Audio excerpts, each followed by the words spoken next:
Good evening. Would like to call the May 26, 2022 Rutherford County School Board meeting to order. First order of business is the Pledge of Allegiance, led by Mr. John McDaniel.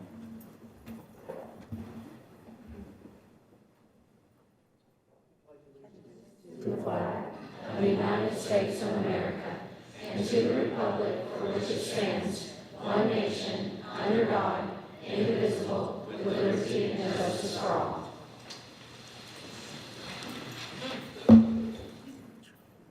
Thank you. I'd like to invite everybody to join me in a moment of silence and would ask that you'd please remember the families in Texas who are mourning the loss of their loved ones after a terrible tragedy.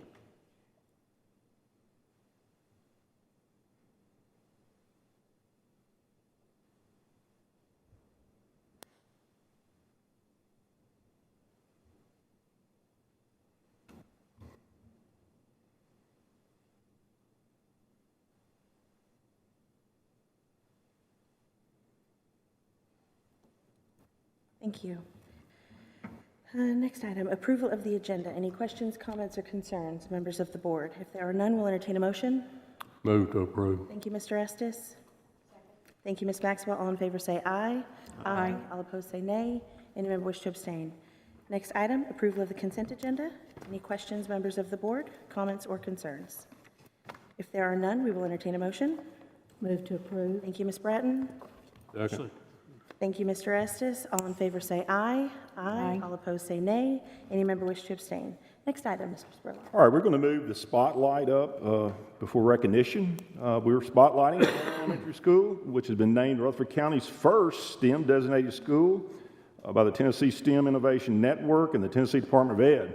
Smyrna Elementary has been working toward the designation for more than a year, conducting staff STEM training, organizing work-based problems and projects with students, and completing a rigorous application process. As part of this designation, the school will receive $30,000 to spend toward implementing additional STEM programming for students and professional development for faculty and staff members.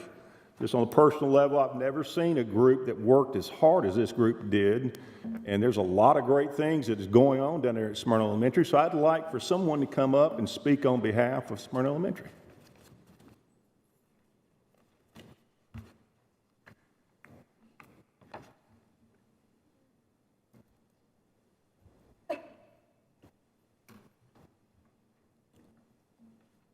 Good afternoon.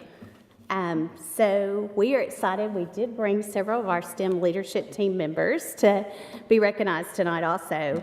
But we're excited to be here, and we're excited to be STEM designated by the Tennessee Department of Education. And we want to talk a little bit about our why that we did work toward this process. We were looking at literacy originally when we started the process, and we noticed that with literacy proficiency, it was a struggle for our students, and that 75% of our students come from poverty, and 60% of our students come from limited English-speaking homes. And so we thought, how can we increase proficiency? And so we worked towards STEM, and with that STEM, we were saying this would give our students real-life experiences that would build their background knowledge and their vocabulary, and hopefully, in turn, grow literacy. I'm going to let Mr. Eaton talk to you more about what STEM looked like. So we created a STEM leadership team that worked hand in hand with Stephanie Finley from right here at Central Office. They began to create those experiences by creating PBLs for each 9 weeks, or as our students refer to them as STEM challenges. Most schools approach STEM with a focus on science. However, our approach was much different.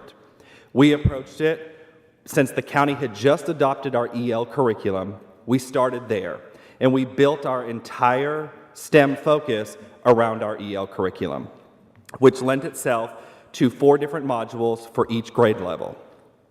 Ms. Finley began working directly with our STEM leadership team to build those cross-curricular connections between ELA, math, science, and social studies.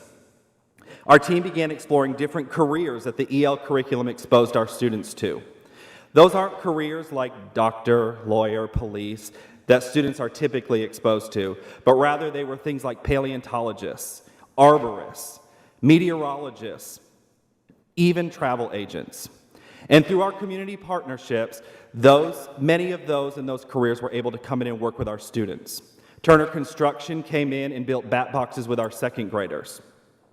We have a partnership with the local construction company Dow Smith. And Sam Davis Home, our very next door neighbor, partnered with us and allowed our kindergartners to come and explore what types of trees were in their neighborhoods. As we moved through this process, the excitement could not be ignored amongst our students. They couldn't wait until the next STEM day. Midway through this process, we realized that we were well on our way to seeking STEM designation. So, led by Ms. Lachelle Leonard, leading our STEM team, she began the application process, and just a couple of weeks ago, we found out that we were STEM designated by the Tennessee Department of Education. With that came a check for $30,000 that we can continue to develop our STEM program. This process was rigorous, as Mr. Spurlock said, and it could not have been accomplished without this team behind me. And I would like for them to stand because we would like to introduce them. We have Miss Tricia Bertles, who teaches kindergarten, Miss Anita Green from first grade, Miss Mary Elizabeth White from fifth grade, Miss Holly Cochran, who is our art teacher, Miss Janet Mitchell, who is an instructional coach, Miss Malia Gasser, a kindergarten teacher, Miss Cherie Richardson, a instructional coach, Miss Lachelle Leonard, who really took the lead on this project.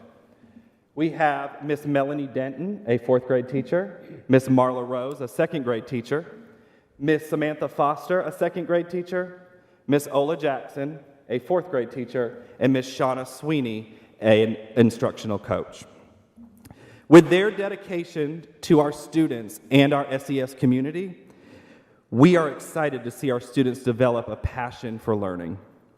We would like to invite each and every one of our board members to come and take a tour of our school. But since that'll have to wait till the fall when our student house ambassadors are back, we've brought a short little video clip to give you a glimpse inside our school.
Rutherford County.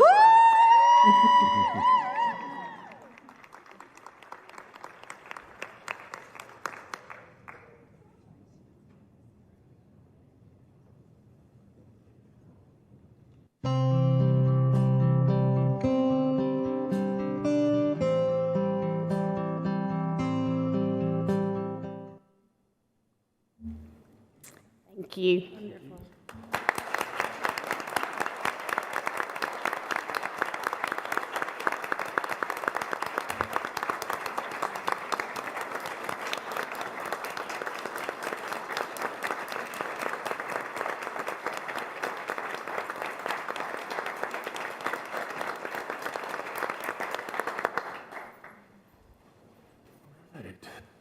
That's remarkable. Thank you. Yeah, it is.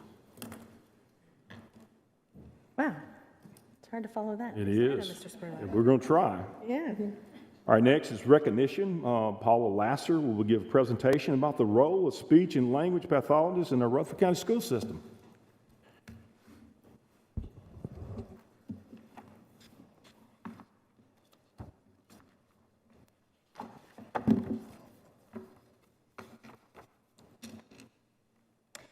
My name is Paula Miller Losser, and I am currently the lead speech-language pathologist for Rutherford County Schools.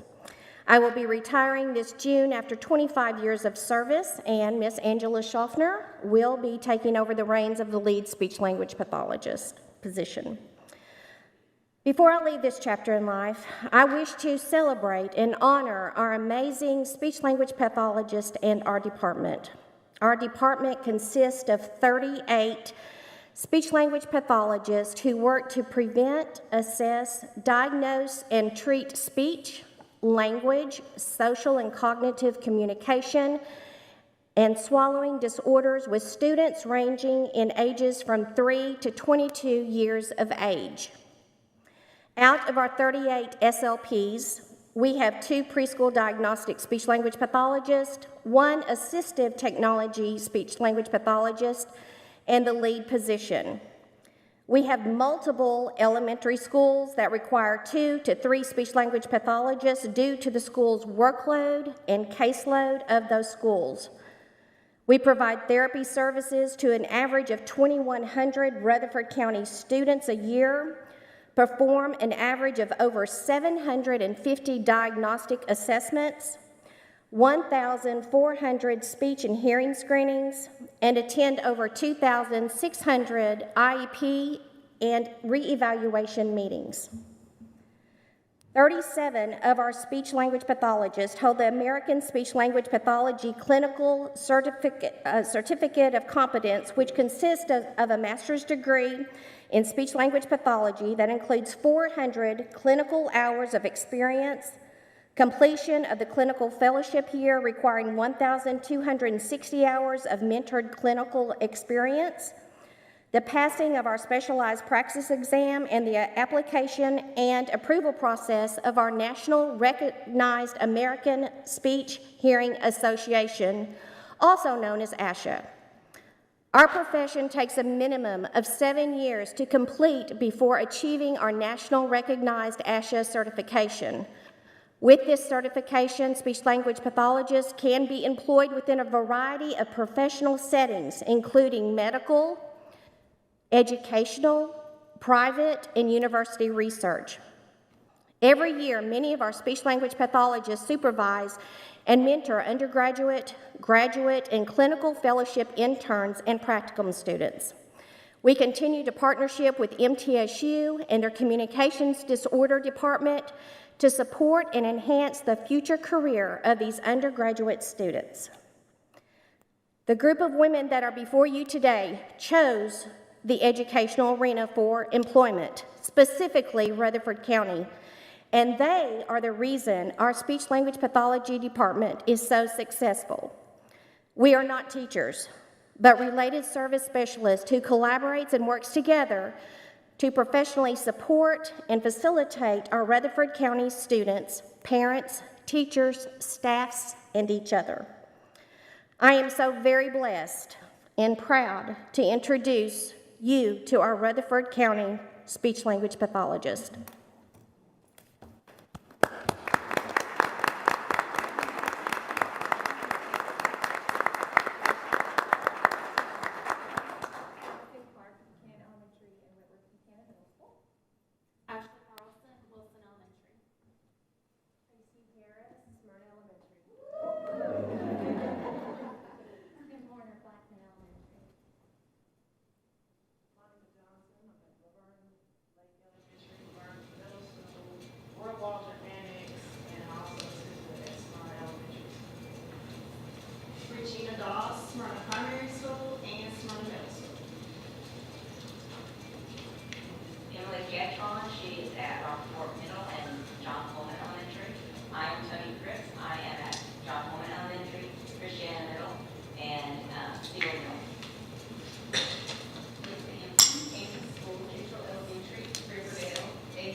John Holman Elementary. Deborah Kipling, preschool assessment team, Rock Springs Middle School, Smyrna High School, and I assisted at Cedar Grove. Amy Stout, Las Casas Elementary and Siegel High School. Tanya Moore, Rocky Fork Elementary. Jamie Bentley, Laverne Lake Elementary. Lisa Lane, Royal Germain. Michelle Floyd, preschool assistant. Andrea Terry, Browns Chapel. Corey Duggan, Weston Elementary, Rocky Fork Elementary. Corey Lawson, Rockville Elementary. Jody Newton, Christiana Elementary, Platinum High School, Rutherford Academy. Katie Vaughn, Christiana Elementary. Claire Locke, Cedar Grove Elementary. Lucy Long, Cedar Grove Elementary and Laverne High School. Arlen Ladd, Rockville Elementary and Rockville Middle. Haley Nichols, Plainview Elementary and Blackwood Middle. Chelsea Metcalf, Markville Elementary. Angela Schaffner, Assistive Technology, and I support our behavior students at Genesis Academy. Amelia Luckyview, Rockville Elementary, Rockville High, and Eagle School. Roy Waters School, Central Magnet School, and McFadden School of School. Hannah Weiss, Stewart Street Elementary, Stewart Street High, and Rockville High. Shelby Furlong, Stewart Creek Elementary, and Stewart Creek Middle. Sarah King, Rock Springs Elementary. Jennifer Steris, Walter Hill Elementary, and Oakland High School. Thank you for your receptiveness this evening, your time, and continued support of our speech language pathologist department. We are your Rutherford County SLP family. We are Rutherford.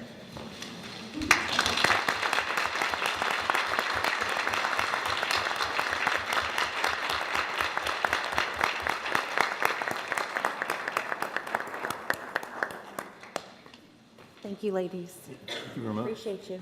Mm-hmm. Well, it's a great way to start a meeting. It is. Next item is visitors. We have one visitor this evening, Mr. Highnote.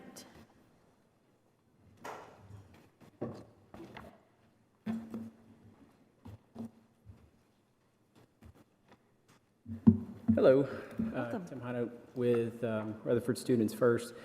So I just want to take the opportunity tonight, first as a parent, just to thank all of the teachers and the administrators at Rockville Elementary.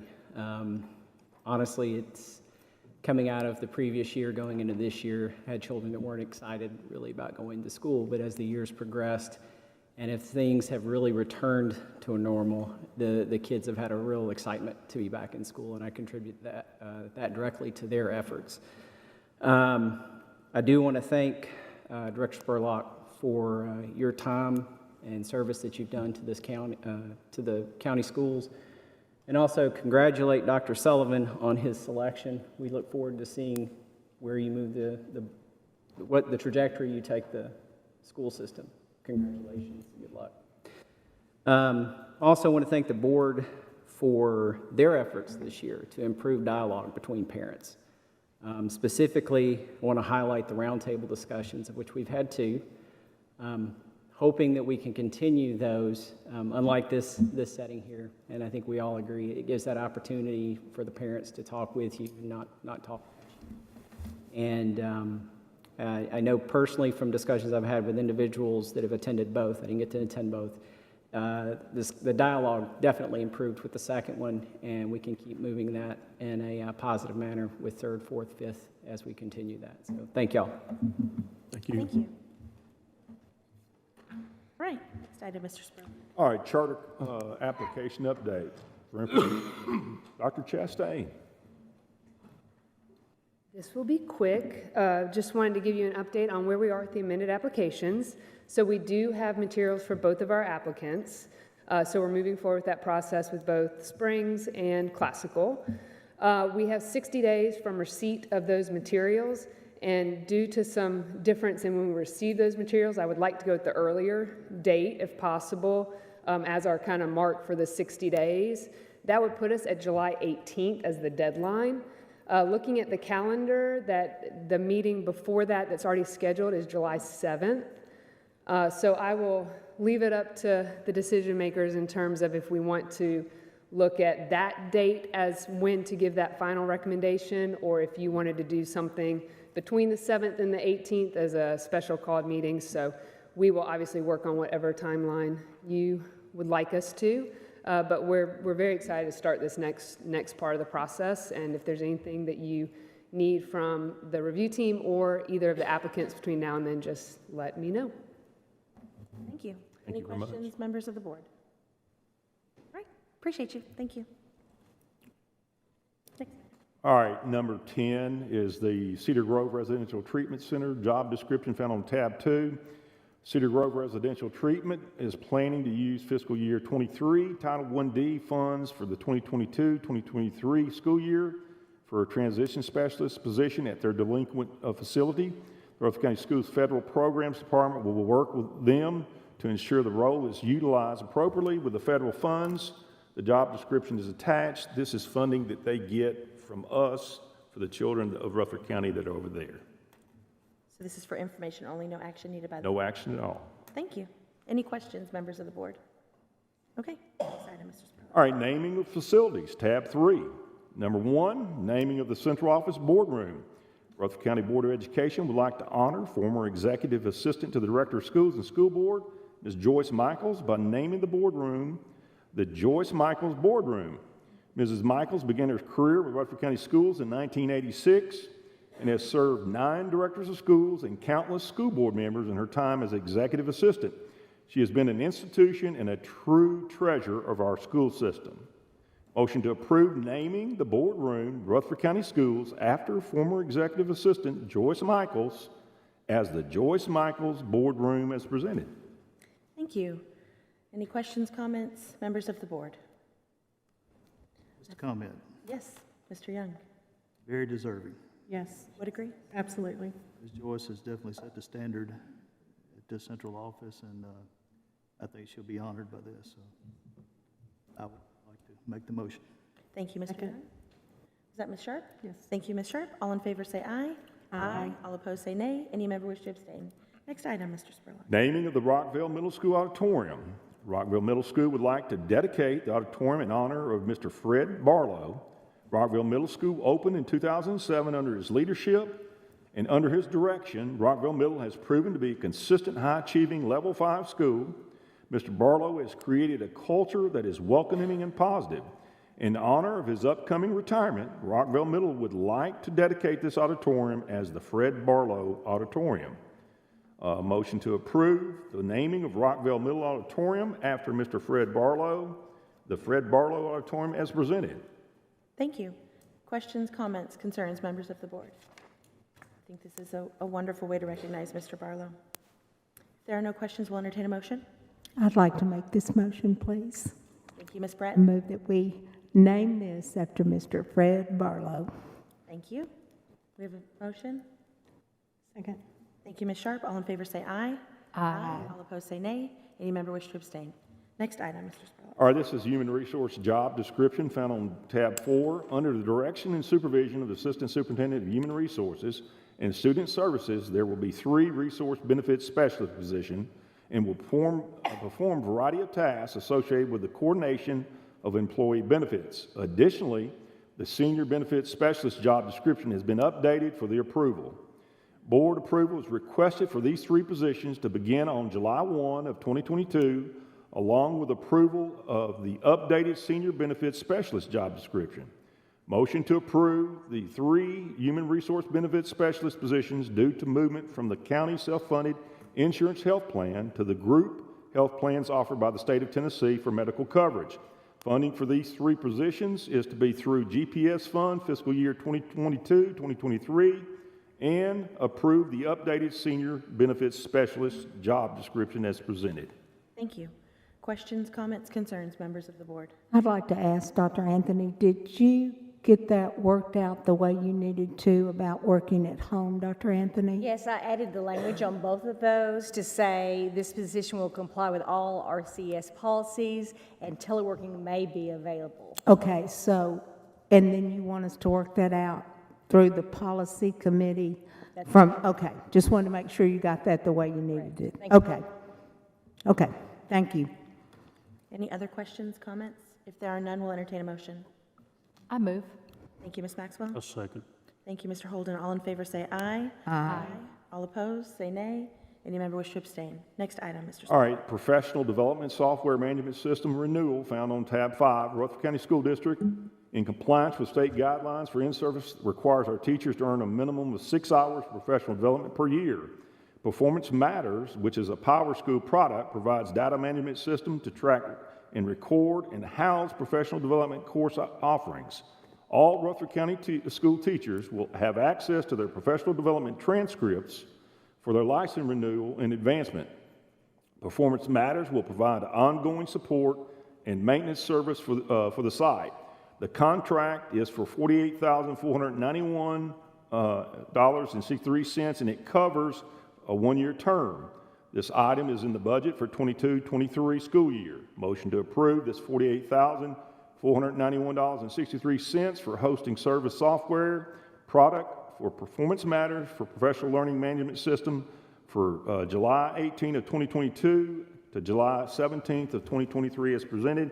And I will say this has really cut down on the number of teachers that did not have their appropriate number of hours. It's a big task when you're talking about over 5,000 teachers and employees to get this. So we do appreciate the board funding this. It makes the job a lot simpler and easier. Thank you. Questions, comments, concerns, members of the board? If there are none, we'll entertain a motion. Move to approve. Thank you, Ms. Bratton. Second. Thank you, Mr. Estes. All in favor say aye. Aye. All opposed say nay. Any member wish to abstain? Next item. All right, special education found on tab 6. This is positions, but I also want to start by letting Dr. Sullivan talk about NIET and their evaluation process of our SPED department. So we approved by this board back in probably October of 2021.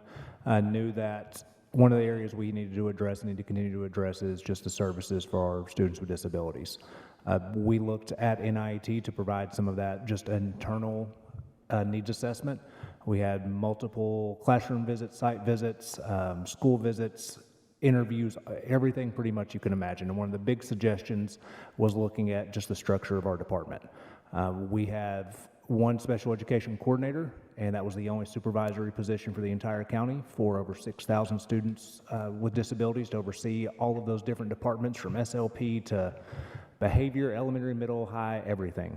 And outside of that, we then had 2 specialists who by title were specialists and not supervisory. And so we are looking to add or move those specialist positions to supervisory positions. On the index, I believe that adds about $1,800 per position.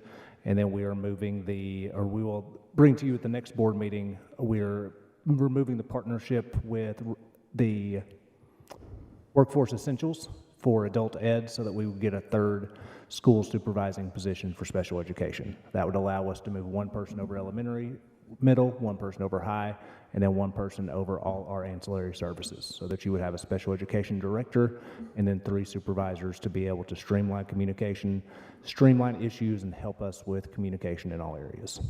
Looking at the Workforce Essentials, we were all in, and the number of people that were taking advantage of it was not cost effective. One of the things is we've looked at the intensity of some of our special ed students. There's a lot of needs there, and we really haven't had the capacity. This will give us the opportunity to grow the capacity so that Ms. Kozabuski will stay around a little while because of the backlog that we've had. So we want to make sure that we're meeting our needs of our students. Motion to approve this job description, to approve the change of special education program specialist to special education staff development, special programs, IDEA compliance specialist to the job description of a special education supervisor, to be paid from the special education GP funds budget approval as presented. Thank you. Questions, comments, concerns, members of the board? If there are none, we'll entertain a motion. I move. Thank you, Ms. Maxwell. Second. Thank you, Ms. Bratton. All in favor say aye. Aye. All opposed say nay. Any member wish to abstain? Next item. All right, this is license service agreement for insights to behavior software. This agreement is for district site license for behavior intervention software, which includes training modules for staff, behavioral tracking data collection tools, and software to assist teachers and staff in documentation required for behavioral intervention for students at the cost of $98,000 using transfer out funds budgeted through IDA Part B for the Comprehensive Coordinated Early Intervention Services. This is one thing that's been sorely missing for several years now. One of the things that we get quite often from our schools that have students that are having behavioral issues is the central office will ask, do you have enough data? And this, quite frankly, is where we've fallen short. Is there anything you want to add to that, Dr. Sutherland? I think it's just a combination because we have to be aware we need data, but we also know we have to give solutions to our schools for what they need, and this helps us give some solutions, and we will do a better job of training because oftentimes you plug a behavior in, it'll tell you what a possible solution is, and we try all of them instead of focusing on 2 or 3 to truly help the behavior. That's it. All right, motion to approve this license and service agreement for Insights and Behavior Software District Site License to address disproportionality of discipline for students with special needs using transfer out funds budgeted through the IDA Part B for the Comprehensive Coordinated Early Intervention in the amount of not to exceed $98,000 for the 2022-2023 school year as presented. This is federal money for those that do not understand. Thank you. Any questions, comments, concerns, members of the board? Mr. Spurlock, is this a program we're currently using, or is this an introduction? It's the first, it'll be our first year with it. We've used it, we've piloted it in some places and used it to a degree, but wide expansion with training for everybody as needed. Okay, so we did pilot it first. Yeah, we piloted it first. Thank you. Okay, if there are no other questions, comments, or concerns, members of the board will entertain a motion. Move to approve. Thank you, Mr. Young. Second. Thank you, Ms. Maxwell. All in favor say aye. Aye. All opposed say nay. Any member wish to abstain? Next item.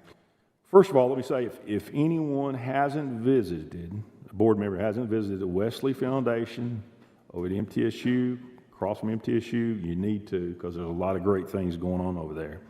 This is a contract agreement with the Wesley Foundation of Murfreesboro, Tennessee. The contract for the lease and rental agreement between Rutherford County Schools and the Wesley Foundation is for the rental of the house located at 1607 Elrod Street, adjacent to the Wesley Foundation at MTSU. This house and the Wesley Foundation Student Center will be the central locations from which the Transition Academy program will be based. This agreement includes the use of space at the Wesley Foundation Student Center at no additional charge.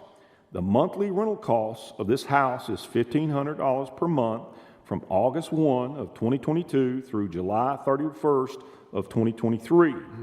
Motion to approve the lease rental agreement of the house located at 1607 Elrod Street from August 1 of 2022 to July 31st of 2023 at $1,500 per month. This rental, which includes the Wesley Foundation, will provide continuing location at MTSU for community-based Transition Academy for 18 and 22-year-olds with cognitive and developmental disabilities. The total cost, not to exceed $18,000 for a 12-month period, will be paid from IDA Part B Special Education Funds as presented. Thank you. Questions, comments, concerns, members of the board? I want to say that Transition Academy is one of the most wonderful things that we offer that I don't think a lot of other systems offer, and I wish we could take more than 12 kids. Their competition is fierce. They have to interview to get into this program, and I wish we could take all of our kids when they turn 18, but we can't. So if we ever get an opportunity to expand this program, I really would think we should jump on it. But I think this is wonderful, and I'm glad we're continuing with them. Wonderful. Thank you. Any other questions, comments, concerns? If there are none, we'll entertain a motion. I will move. Thank you, Ms. Maxwell. A second. Thank you, Ms. Bratton. All in favor say aye. Aye. All opposed say nay. Any member wish to abstain? Next item. All right, next item is extended contract from Homebound Services. Rutherford County Schools proposes to offer a stipend of $50 per hour to teachers to work after school hours to instruct students with special needs on Homebound Services. Extended contracts will be utilized in cases of staffing shortages. IDA and ARP funds will be used for extended contract stipends. Motion to approve the use of extended contract services using IDA ARP funds to pay stipends for homebound services as presented. Thank you. Questions, comments, concerns, members of the board? I have one, please. Yes, Ms. Sharp. How many hours are they working after? It'll be determined on how many are on homebound. I mean, it could fluctuate throughout the year. 2 hours, or, I mean, they've worked all day. Oh, you're so talking they're- about yeah, that's something like that, 2 hours. It wouldn't be, basically if a kid is on homebound, is it being covered by IDEA, we have to meet those services. I'm thinking 2 hours. It would really depend on each kid, but where we are struggling right now is we have this contracted out, and our contractor has not been able to meet our needs whatsoever. So we would much rather use our own teachers that can provide this service for our kids anyways after school, so you're definitely limited on the hours we could. We've even hired our own homebound teachers, but our current contract, they are not able to meet with Genesis what we need. Have you taken a survey to see what kind of pool that you might attract? Kate, are you up here? Yeah. No, Kate has.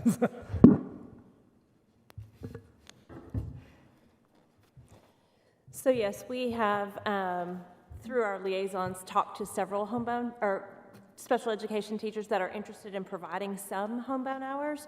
And to answer your question about how many hours per day, most of our services for students range from 30 minutes per session to maybe an hour and a half per session. So you're tacking on an extra hour and a half of work. And it's not necessarily every day. Some students would have a couple times a week, and some students would have 4 or 5 times a week, depending on their individualized needs. And one more follow-up question. Dr. Sullivan, with the contract that we have with the other company, is there an out or something when they fail to meet those needs?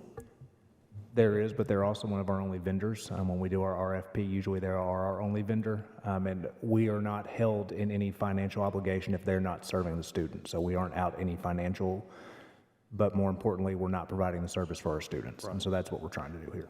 Is that something we can grow our own? We are definitely trying to do that. I think that was the first year we started doing that. This year, COVID brought that on. We were able to, some teachers that were on leave, provide that service even virtually, and so we're just expanding that further. Thank you. Have you thought about using licensed EAs? So we can't utilize EAs unless they're under the direction of a teacher for Gotcha. those services. It has to be a certified teacher for homebound in Makes sense. special education. Okay. About how many students are we currently servicing in the homebound program? It varies, so I don't know that I have an exact number for you. We have maybe 10 or so that are pretty consistent with their homebound needs, and then it fluctuates based on what's currently happening for certain students. A lot of them will have surgery and they'll need a period of time for homebound. Sometimes they're transitioning to another setting, but there's a gap period, so we'll fill in some gap periods with homebound services. All of that is determined by the child's individual IEP. So currently we have 2 full-time homebound teachers. We added one this year as a growth position. We do utilize the contract as much as they can fill, and then we've had a few situations where we've had a struggle to try to cover additional homebound students that have moved in or added in throughout the year. Okay. I see the need for the service, and we certainly want to have our students get the support that they need. My challenge with this item is the lack of knowledge that this board has on what that line item will end up costing us in the long run. So, and unfortunately, Mr. Bodery isn't here to help us with that. So, in the future, it would just be nice to know what are we currently allocating for this service, so that.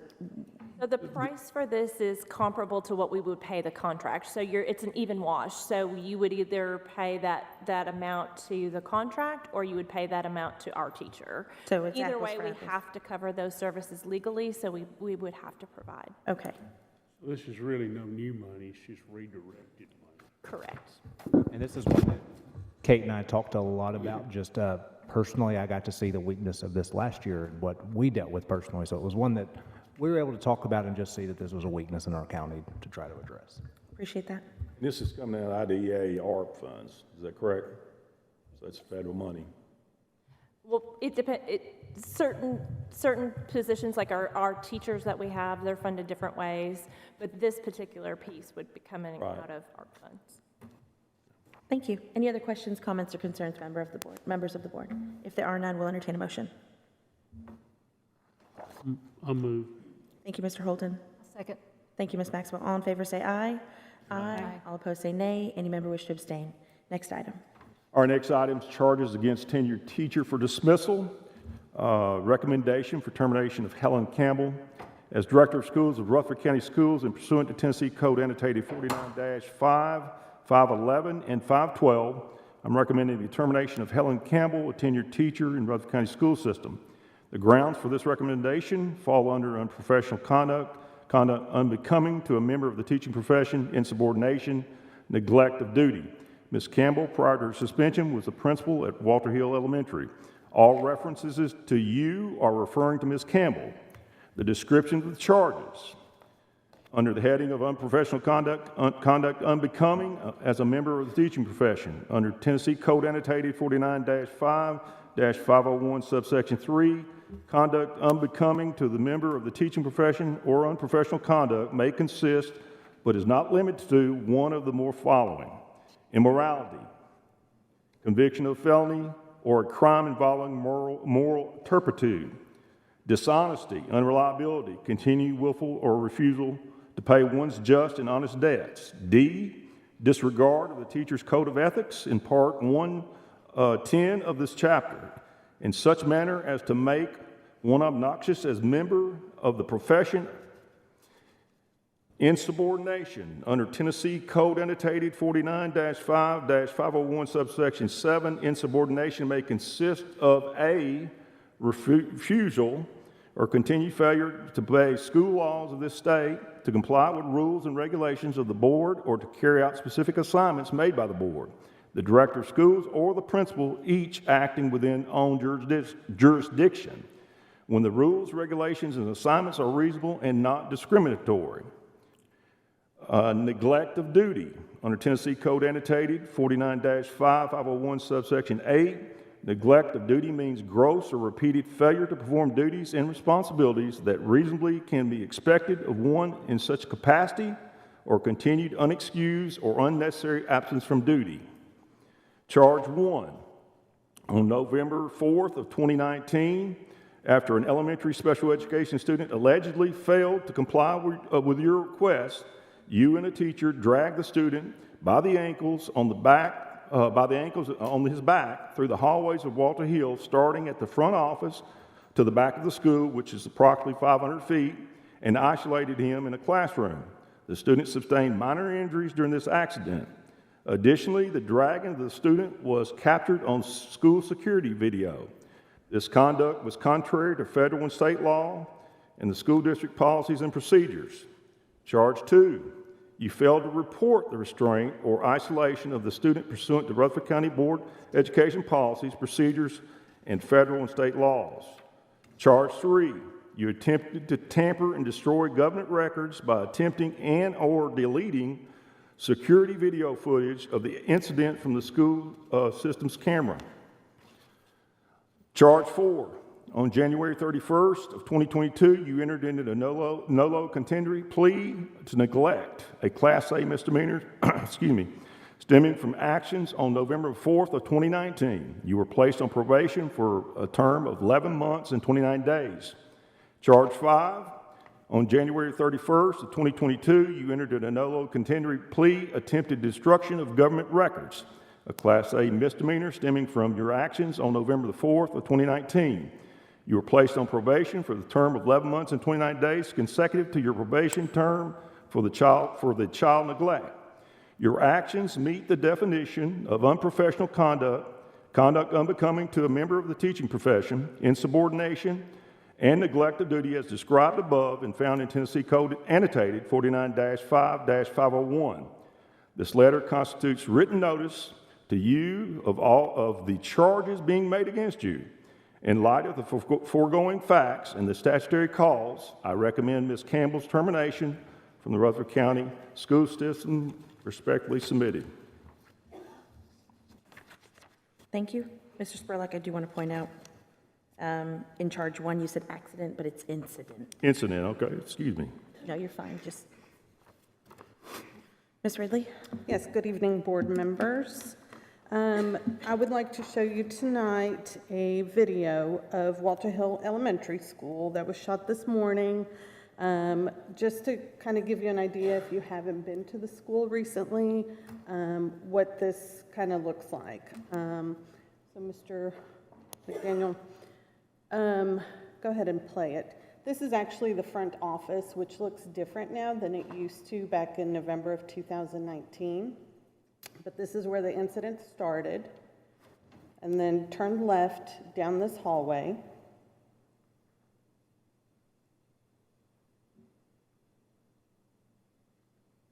And turned right down this hallway over this little, like a raised threshold in the tile.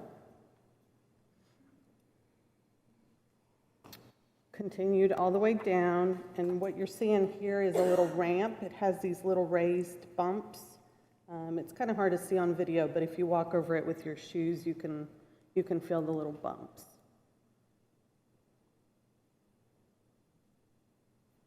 And all the things you're seeing here in the video on the sides, of course, these are the teachers emptying their classrooms today, and so that's what all that stuff is.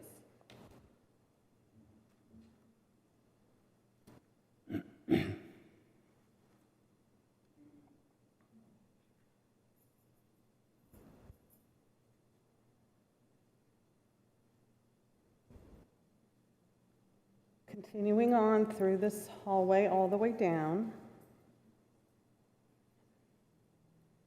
And just to give you an approximation from the front office to the back of the school where this classroom was, where this child was isolated, is about 570 feet, which I'm told is about 2 football fields in length, to give you a visual.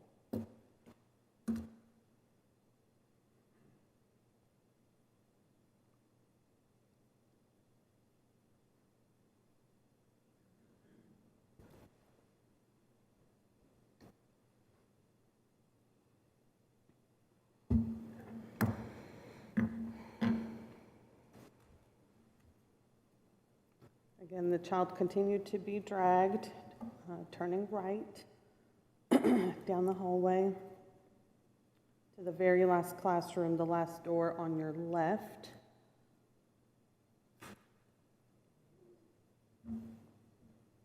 Where the child was then isolated in that classroom.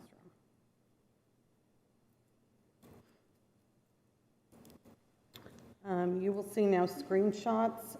We do have camera footage of this incident. We are not able to blur out the child's face to protect his confidentiality and privacy in the video. So what we have done is taken stills and blurred out his face for confidentiality to show you kind of what was happening so you can see it. So in this image here, the child is sitting there in that chair. And again, this was that front office that now looks a little bit different in the video that I just showed you from this morning. But the child is slumped over in that chair. And that's Miss Campbell there in that sweater, kind of greenish, brown-looking sweater. And then one of the other teachers that was involved in this incident. There, Miss Campbell is pulling the child by his arm to get him to comply with her requests. In this image, Miss Campbell and Miss Marlar have the child by his belt, by the kind of loopholes by the belt, by his pants, and are holding him up. Continues until they go out through that door. Here he is flipped over on his back, and they are pulling him by the arms, by the wrists and the arms, out into the hallway. And then, as I showed you in the video, this is the same floor that we just went down at Walter Hill. So he was dragged the length of the 570 feet in this fashion right here, by his ankles, by his legs, on his back, at times with his shirt riding up in the back, with his bare skin rubbing up against that floor. You can see in this image right here, he's struggling a little bit, probably because at this point it's hurting him. Continues. He's resisting here. You can see his palms are down, trying to get them to stop, but they're continuing to drag him into that classroom, the last floor on your.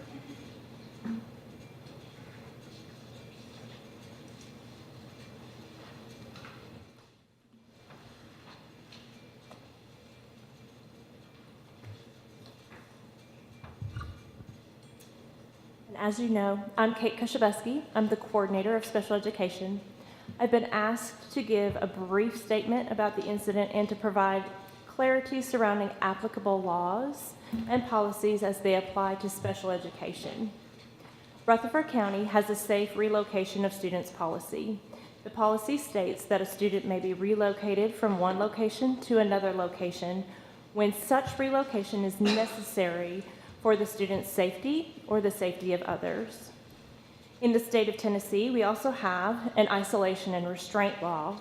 The law requires school districts to provide training in the proper use of isolation and restraint to those who may restrain. Rutherford County uses crisis prevention intervention, which is CPI, training for this purpose.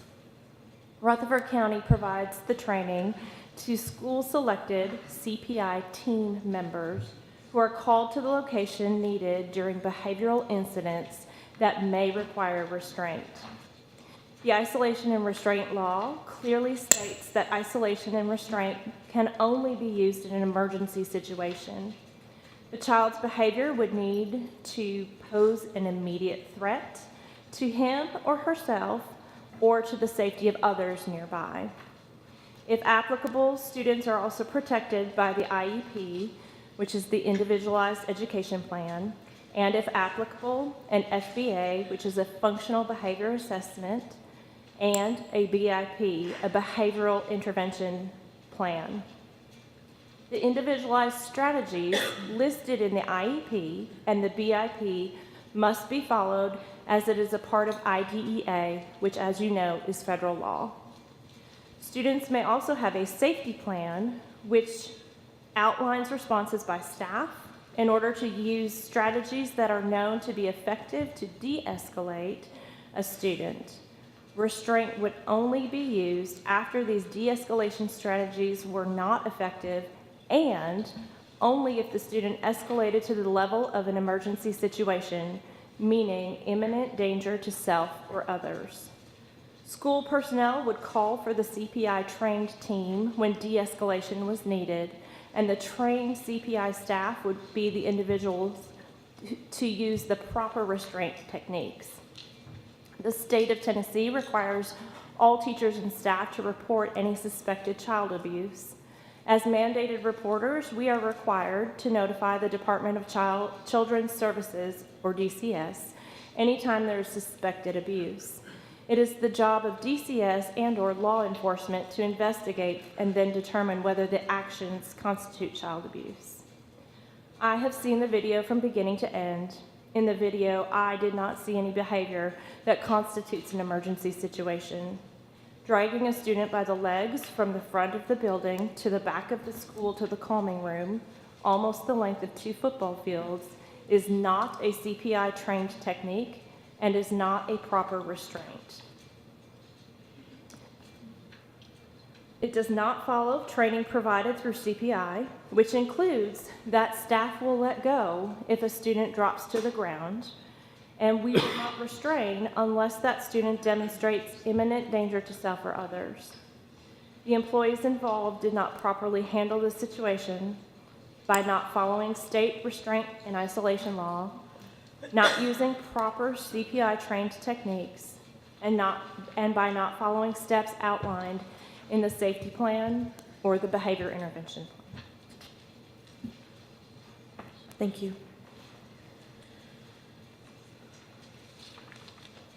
All right, charges have been brought against Helen Campbell as a tenured teacher seeking the teacher's dismissal. Under state law, these charges must first be brought before the board.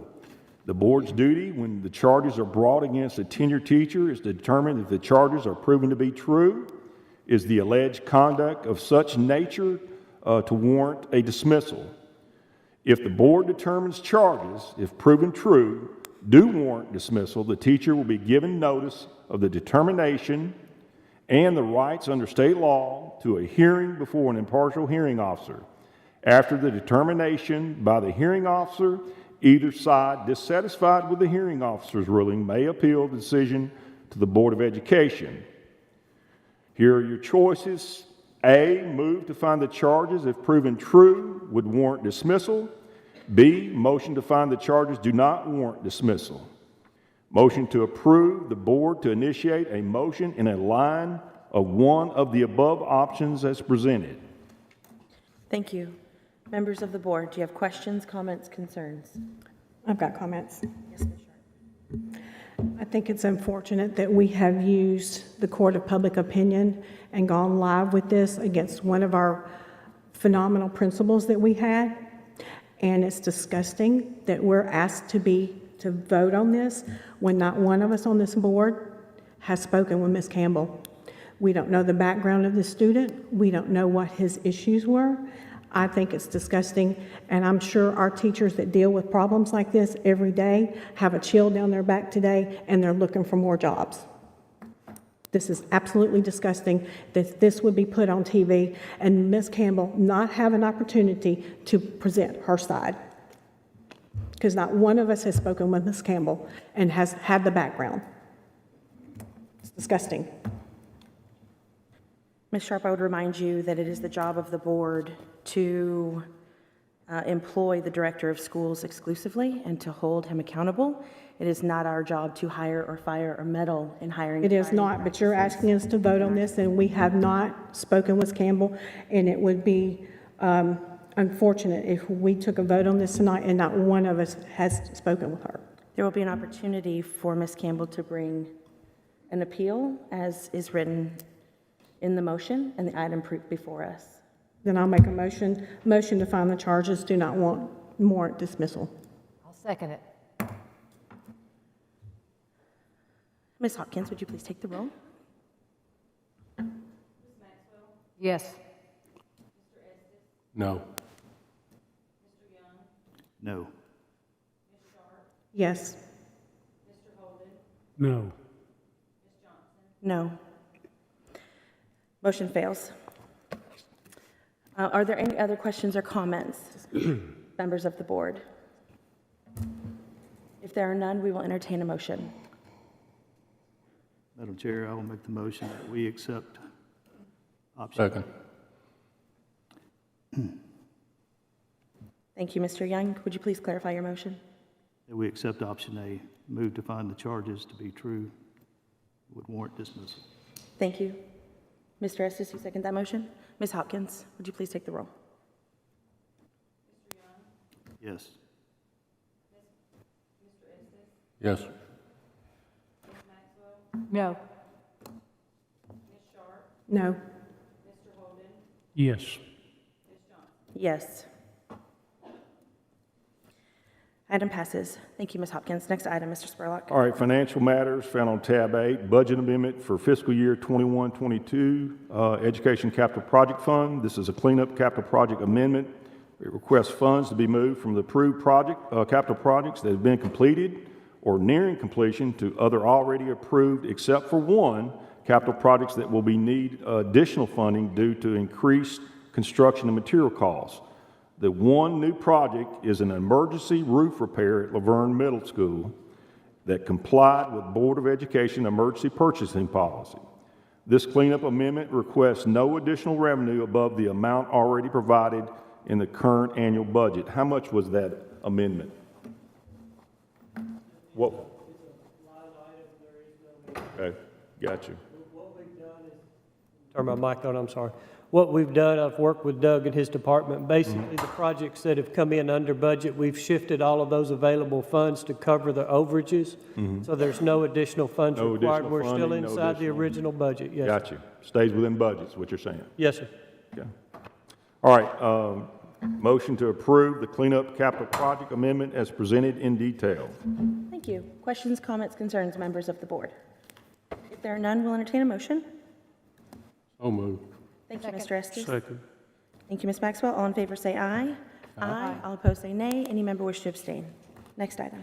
All right, before we get started on this, we are going to be putting something out by next week about the seamless summer option being ending of the fall. Is that correct, Mr. Evans? We're going to... Yes, sir. We've already discussed it in my department, and we will be putting out something next week, and probably multiple times through the summer to remind parents. Good.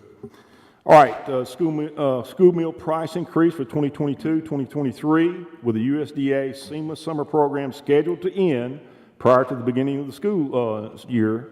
Rutherford County Schools need to adjust meal prices for the first time since the beginning of 2019-2020 school year. We propose the following preliminary school meal prices for the 2022-2023 school year. Student breakfast, $2 at all levels. Student lunch prices, $3.25 elementary and $3.50 at middle and high schools. Teachers/guests, $2.50 for breakfast and $4.25 for lunch. Note this 50-cent increase per student meal is our preliminary meal price increase using our best estimate at this time. We currently do not have the USDA reimbursement rates for next year, as the USDA does not provide this until mid-July. We also do not know how many of our students will continue to eat with us next year once the meals are no longer provided at no cost to the student. Our best estimate is that we are underestimating the price increase that is needed. However, we would rather underestimate than overestimate with a preliminary price increase in order to maximize student meal participation at the beginning of the fall semester. Our plan is to use excess school nutrition fund balance to pay off any initial operating losses that arise at the beginning of the school year once the actual meal participation is established after the USDA Seamless Summer Program ends. Depending on how large those additional losses are, we may have to put additional proposed price increase in front of the board next fall. It should be noted in the month of March of 2022, 275,063 breakfasts were served. That's 30.67% of all of our Rutherford County students, and 545,186 lunches were served. That's 60.88% of all Rutherford County students. This amount is a dramatic increase in meal participation as compared to the school year of 2019-2020 prior to the initiation of the USDA Seamless Summer Program. Motion to approve preliminary meal price increases, understanding that the additional meal price increase in the fall of 2022 may need needed based on actual meal participation as well as increased operational costs. Thank you. Questions, comments, concerns, members of the board? If there are none, we'll entertain a motion. I move. Thank you, Ms. Maxwell. Second. Thank you, Mr. Young. All in favor say aye. Aye. All opposed say nay. Any member wish to abstain? Next item. All right, this is review and approve procedure for the new school sports organization. This was put together by Mr. Bouldry with the assistance and looking over by the State Comptroller's Office, and I think Mr. Reed may have looked at it, and Ms. Ridley had looked at it. Rutherford County School Board Policy 2.404 states only group or organization has entered into a written cooperative agreement with the board may use the name, mascot, or logo of a school or school district to solicit or raise money, materials, property, securities, services, or anything of value. This proposed school support organization agreement for booster clubs updates the current Rutherford County Schools written booster club cooperative agreement to include steps for newly formed booster clubs. This proposed cooperative agreement has been reviewed by the Rutherford County legal staff. Now, what this does, if it's approved, gives the groundwork for those seeking to develop these organizations the opportunity to follow these things and be approved. Motion to approve these guidelines of cooperative agreement is presented. Thank you. Questions, comments, concerns, members of the board? Does this interfere in any way with the current booster clubs and what they're doing, this change at all? No. Just curious. Okay. Any other questions?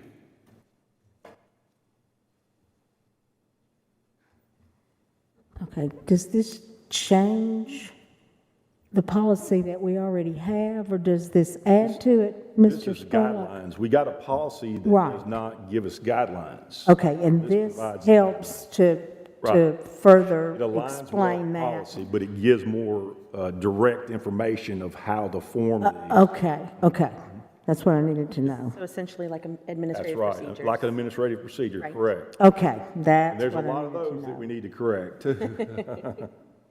I do have a question. Ms. Ridley, this might be for you. I had a parent ask me, because some of our schools are named after communities, Rockville particularly, does this prohibit parent organizations from using Rockville in advance of completing this whole process, or Christiana or any other, Eagleville, which is a town? Does it prevent that? The policy says the name, mascot, logo of a school. Okay. They'd have to be approved before using that, because that gets into tax exempt status. Okay. Thank you. You're welcome. Are there any other questions, comments, or concerns, members of the board? I just want to thank y'all for working on this, these booster clubs, because these schools have wanted this for a while, and I appreciate you working to make this happen. Thank you. Anything else, members of the board? Okay. If there's nothing, we'll entertain a motion. I move. Thank you, Ms. Maxwell. A second. Thank you, Mr. Holden. All in favor say aye. Aye. All opposed say nay. Any member wish to abstain? Next item. All right, facilities found on tab 9, beginning with the custodial options. This is only for information only. As we have begun our look next year at our custodial staffing remains something that needs to be addressed. We are requesting the board to consider taking our staff to a centralized system like the food service department has implemented. The lead custodian would be the contact between the principal and the custodial supervisor. The relocation of the staff to help cover when the staff is out is most needed. We have custodial supervisor on staff now that can manage this. We cannot continue leaving schools short-staffed with open positions and staff on leave. If these staffing issues continue, we would be facing outsourcing. This is not preferred method of operation. There is a plan provided should we need to go this way. Mr. Lee, you want to mention about, and while you're talking about this, talk about how many Laverne had out all this year. Yes, sir. As you all well know, Ms. Allen brought it up at the county commissioners meeting that we were at the other night, the custodial shortage, and we struggled most of last year. The main thing we saw with the centralization of the food service department was the ability to streamline better, reduce our number of products, the way we do things, standardize some practices, and the ability to move staff around. It's not our intent to relocate staff. However, in the past, the way we were set up, the school principal basically hired all the staff members, and they felt like they were their employees. And we do want people to take ownership at the school that they're located at, but ultimately they work for Rutherford County Schools. There were times last year, and I'll use a couple of schools, Campus School, smaller schools, and because it's smaller, they only had one custodian. Well, that custodian went out with a back injury, and he was out multiple times during the year, 2 to 3 weeks at a time. And we have no mechanism to move a custodian over. So that school was left with the principal, AP, some teachers, basically taking out the trash every day, cleaning their room. They took time about, and we helped them where we could. But we did not have the ability to move staff members. We're not looking to take people away. Laverne was 3 down for a long portion of the year. We had McFadden, principal, that he had a custodian out due to health issues. It was various things at various schools. So when we see unfilled positions, the number being 30, roughly 30 at the present time, we were down anywhere from 15 to 25 more due to various medical issues, COVID, those kind of things that were out. Creates an undue strain. Now we're looking to be able to move these folks around. We have standardized a lot of our procedures, a lot of our products. We've been able to locate excess products throughout this year that we've been able to reallocate to other schools. We're not looking for a decision tonight. I'm providing information. We were asked to come back with 2 different options. I'm not a proponent of outsourcing. I'm just not. It's not good for us. It's not good for our folks. But I will say this, if we don't have the abilities to move folks around, that's where we're going to be headed. And so we've provided you with 2 different programs. One is our preferred one, which works with our staff, lets us look at our staffing. A number of our schools are still utilizing our structures that worked 15, 20 years ago, where a large number of our custodial employees are 10-month employees, and they're also 4-hour employees. Well, over time, we end up with a backloaded system where 60% or 70% of our staff is 10-month and night, and when it comes summer and it's time to clean and strip and wax, they end up with about 30 to 40% of their staff in the whole school to strip and wax. And it's gradually got that way. A principal may have not been able to hire someone during the day, so they had someone that come by and said, I'll work in the evening. They didn't want to be short-staffed. They hired a person in the evening. We need to look at each school individually, and we've begun that process to see what we can do to get this more standardized. We realize not every school is the same, but elementaries are kind of the same, middles kind of run the same, and high schools run the same. We sent out a survey earlier in the year looking at one of the options to help these principals because they were doing interview after interview after interview, and they were spending an exorbitant amount of time trying to find staff. We offered to do that for them, and out of all of our principals, we had 44 respond, and 30 were very supportive of that issue, and they've been tickled to death because they're able to focus on what they're doing.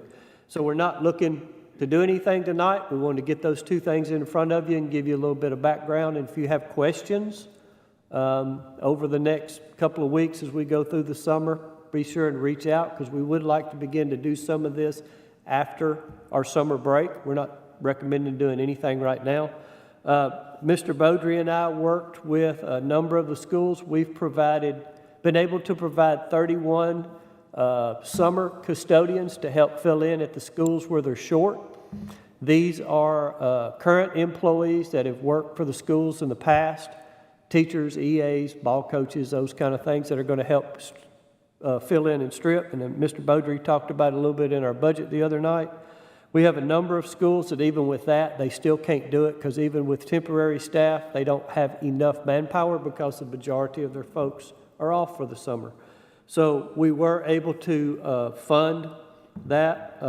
13 schools we're providing assistance this year, and what we've worked out is through our custodial supervisor, analyzed our staff and talked to those lead custodians.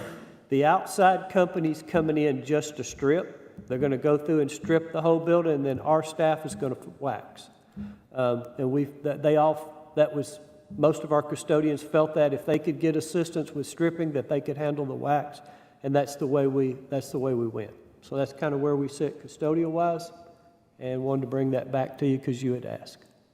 Just a couple of comments. First of all, every school, I'd say 98% of our schools, they take pride in their facilities. we are actually allocating according to square footage. Am I correct on that? I think that's the way it's always been done, yes, sir. Yeah.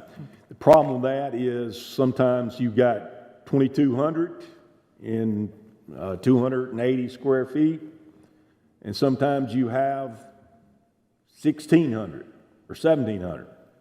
So I think this would help a little bit. I think, I'll be honest with you, the responsibility of a principal has changed in the last couple of decades. I think back in the time, the principal was making sure the cafeteria was what everything is supposed to be, making sure the facilities, everything they were supposed to be, and then there was the instruction component of it. Now, I think our instructional department will tell you the responsibility is a huge amount, and you got to stay focused on your mission. And I think the larger we get, we're going to have to look at those kind of things, centralizing to make it more efficient. And that's our goal. We want our schools clean. Yeah, absolutely. And we want the children safe, and we want our staff to work, and we want to work with our local staff. I've talked to numerous outside sources that are beating our door down to centralize, and a lot of the counties around us have gone. They just went to it first. When they started having trouble with staffing, they went straight to outsource. We're looking to go centralize, give us some more streamline, give us a little more flexibility in the hopes that we can keep our people and they can stay where they are. But there's going to be times that we're going to need to ask employees to move for a couple of weeks because an employee's out with COVID or whatever. It's not intended to be a permanent thing. And we hope that this is where we get this, and we get it going, get everything streamlined, and we'll be okay. Because I don't want to go to option B. Thank you. Comments, questions, members of the board?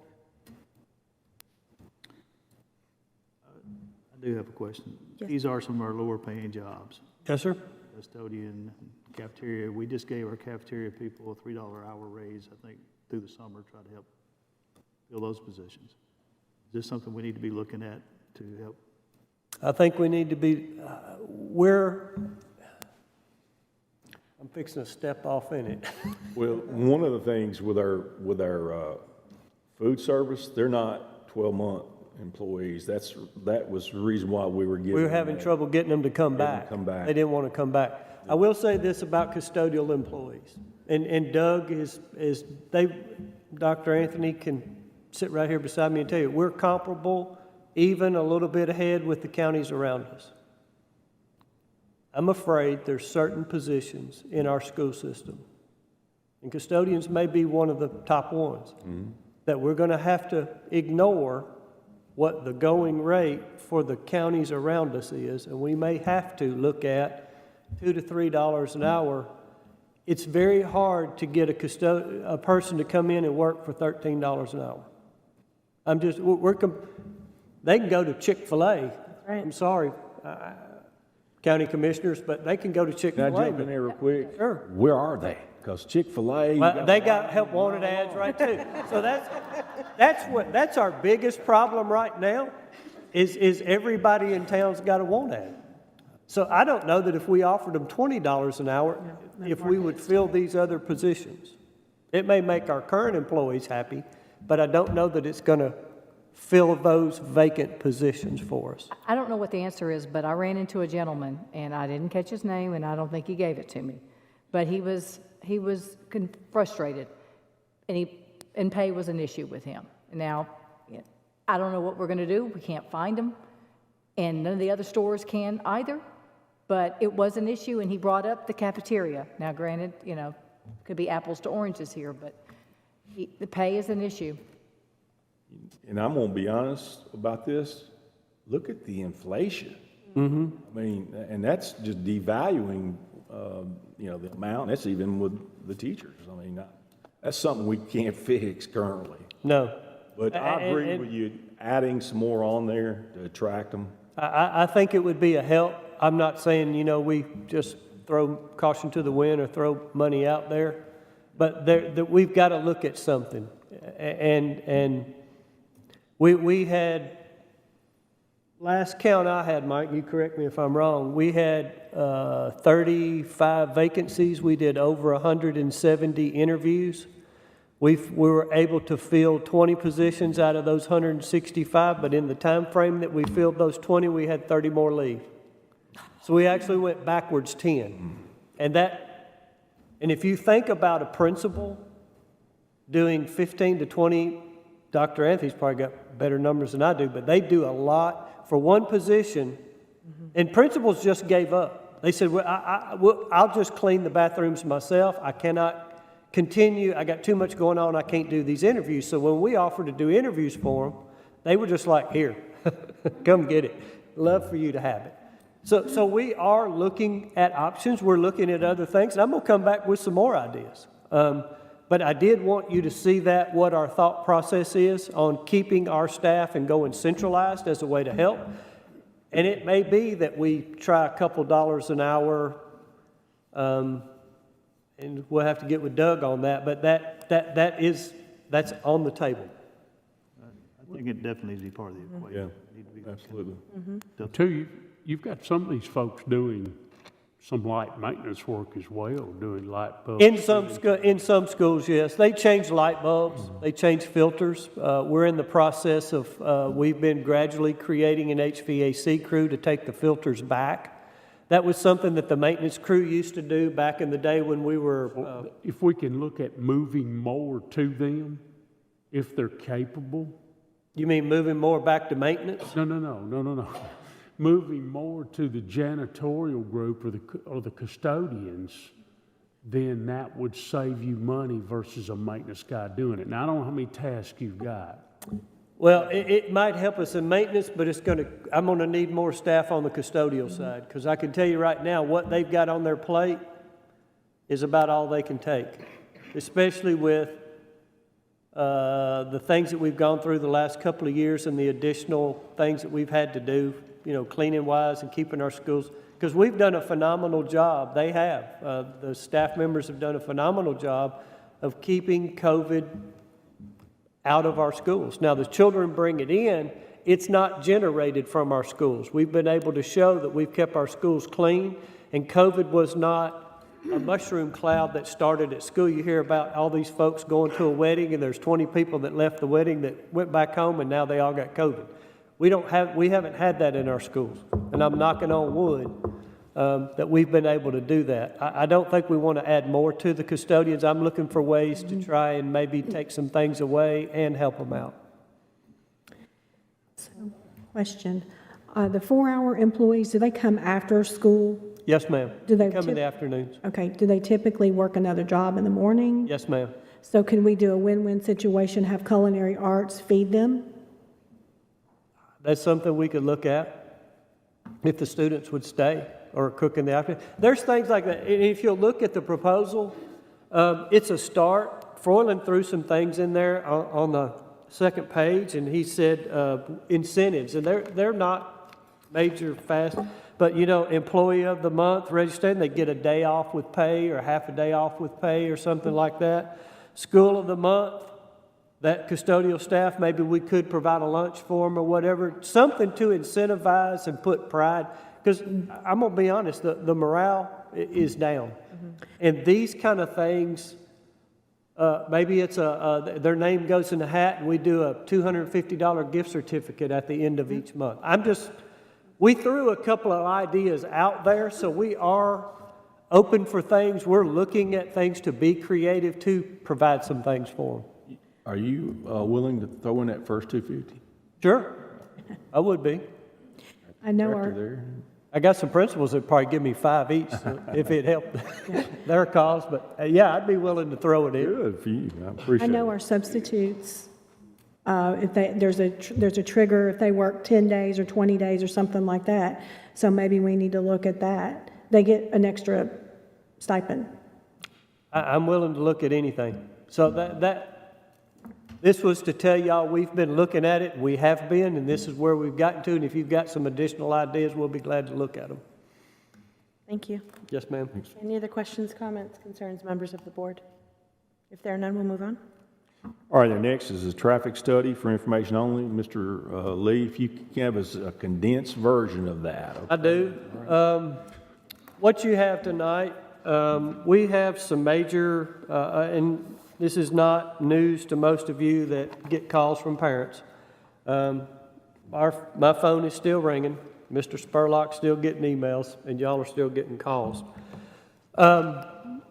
There's three major, and I'm going to call those major issues where we have traffic snarl that we get called from the city. I got actually called by the town manager in Smyrna today, and he wants to meet about Thurman Francis. The neighbors have been fussing about it for 3 or 4 years. Now I'm going to go down there and meet with him. And the short version of this, and he asked me for a condensed version. I'm fixing to give it to you. Volume of vehicles. And that's it. Now, that sounds like an oversimplification, but as we add more students, as we build annexes, as we add on additions, all these things that and I'm not saying they're bad, the county commission has asked us to do, and we're going to look at 3 of them here in a few minutes. When you add all of these students, you add additional cars. When most of these campuses were built, except for Rockvale and Stewart's Creek, when most of these campuses were built, they were built in the 70s, 80s, some of them even in the late 90s. We were about 60 to 70% students on a bus, 30 to 40% students in a car. Today, that's flipped. Now, a couple of our real lower Title I schools, they're maybe 50-50. They're not quite as bad, but it's sheer volume of vehicles. If you go and look at all of our schools and even Collier Engineering, when they did the survey that I'm going to show you a couple of pictures of for Rockvale, they did it for the developer paid for it. And basically what he wanted to show is that the additional cars were not the problem. There's already too many cars on the road. And Rutherford County Schools is the problem because we don't provide enough stacking off campus, on our campus. Meaning, I need to build a road long enough for 700 cars to get there at the last 10 minutes to drop their kids off in the morning. We don't have a campus anywhere that we can do that. Let me ask you, the road in front of Blackman High School, that's a city road? Yes, sir. Okay, the road in front of Oakland High School, that's a city road? Yes, sir. How did you get a turning lane in Blackman yet for how many years now? 47, 48 years? Oakland doesn't have a turning lane. Neither does Riverdale. They got a short one now. They got a short one now. Yeah, but they do have. But now they got. My question is, how did you work with the city to get that turning? All right, the ones at Oakland, when we built Oakland Middle, we worked with. No. I'm talking about in front of the campus. That's where. Oh, it's 2-lane road. Yeah. Basically, what we would have to do there is take our property, which is kind of what I'm going to show with Rockvale. Right. What you have to do is take however much we have on our property. So if you take the inbound lane in Oakland, 300 or 400 feet, which may be enough, we could actually do a turning lane there. It's on our property. I think you just mentioned the problem we're going to have. If Oakland, when they get, if and when they get an annex or get this addition, you're putting more kids there. That's the worst. I mean, yes, I can remember when we had 2,600 there. It was like we had to stagger letting them out. So here's what we're going to have to do. And part of our process, this design process that we're going through for Oakland and Riverdale, that will be part of what comes back. All you've seen so far is the building itself. This 5 to 6 month process of design services that we've been accused of dragging our feet on, we're not. We're going as fast as we can go. But there's things like this that we now have to analyze. How many additional cars are we going to have now? We may need at Oakland to go in there and build a double turning lane in there and then another one coming out. Is there any way you can dump them out onto Pitt, or no, what is that? DeJarnett? Yes, sir. And the city's going to be looking at that, wanting us to add additional lanes. They won't necessarily want a turning lane because there is one there. Right. But they're going to probably want an acceleration lane going back toward 96. So we could end up having to, depending on what the city wants, we could have to put a turning lane there. John, throw up one of those rock bales for me. Okay, this is what, and we paid, and let me say this, we paid nothing for this. The developer that was wanting to build the subdivision did this, paid for it on his own, about $40,000, and Collier does a lot of work with us, and I know those guys over there, so they provided it to us for free, which I thought was very nice. If you look at your blue lines, those blue arrows that are up there, it's kind of hard to see. There's one, John, if you'll follow it. That's in front of the new EMS center that the county's building, but see that blue line? That is new additional turning lane. Now, fortunately for us, that's on our property. We own that. And we would have to go to TDOT, get approval from TDOT to do that new turning lane. It would need to be that long, coming from Murfreesboro going toward Eagleville. You see that? Go straight up from there, John. Same one. No, where it turned in at the arrow. That road right there, that triple wide road, that's not there. That's between the outfield of the ball field and the EMS center. That is 2 lanes in, 2 lanes out. That is a brand new entrance access to get enough cars off the road that the traffic continues to move better. If you go down to the bottom, you see another blue arrow. Long blue, it's going toward Eagleville, and then it turns in at the 3rd entrance into the campus. That's another long turning lane that would need to be put in there. You also see a little red dot and a cutover. What they're recommending is to get our buses that are coming in the 2nd entrance and coming out there is to move them back and get them away from 99. So that they actually can turn out and get lined up straight, because when they pull out where they are now, their nose is out, keeping the cars blocked in, so we're not able to move as many cars out. There are some, and I show you that to say this, there's some simple things that we can do, that cut over and fix a radius, $10, $12, $15,000, those are some things that we can begin to make incremental improvements. Those turning lanes and that new 4-lane wide entrance coming in, you're looking $750,000 to $1 million to get those kind of things in. Those are the kind of things that we're going to be looking at Oakland, Riverdale, and Smyrna. They weren't looked at in the past, and I'm not disparaging anyone, but those kind of things weren't looked at. When we built Blackman Annex, never looked at. We have a huge issue at Blackman. We have 13 or 14 portables at the elementary school. We have the middle school that's now requesting portables, even in their new annex that is now full. And we have the high school that's got a lot of kids driving cars. And they're all on 2 main roads, and they all intersect. And Mr. Spurlock and I have beat our heads. We've met with parents that have threatened to whip us both in the parking lot if we didn't do something. He was a fairly large individual, but he calmed down. He calmed down and he said, I'm just frustrated. And the problem becomes this. We open our schools 45 minutes before bell time. We just talked about how many breakfasts we feed. That's at every school we have.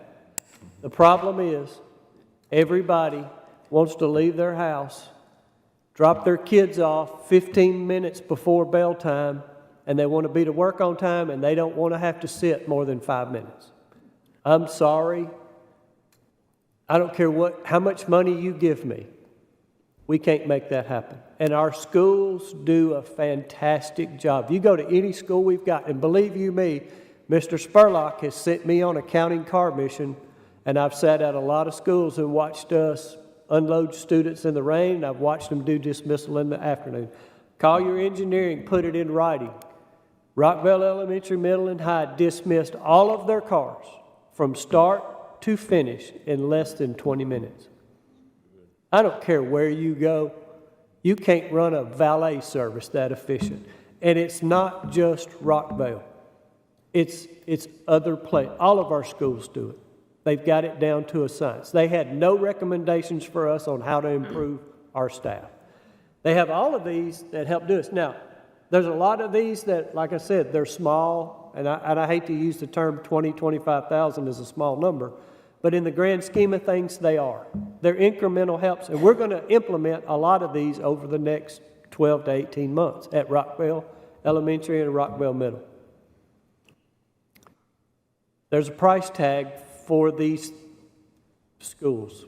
Added together, it's about $60,000, and that's for Stewart's Creek and Blackman. I left Siegel out, and the reason I left Siegel out, and that's a hot one too, TDOT's doing a widening program. If y'all remember, we had a thing a while back about moving the sign and selling them a piece of property. That's all a TDOT widening program, and that's fixing to get started.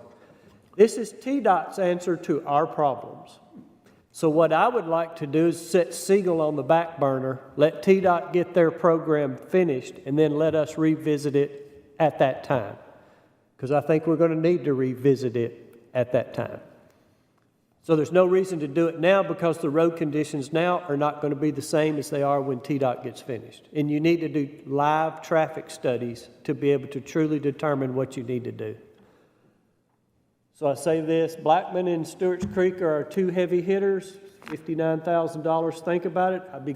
I'd love to bring it back at the next meeting as a motion for approval to go forward, but I wanted you to see it first and understand a little bit about what they would provide us prior to asking you to make a decision.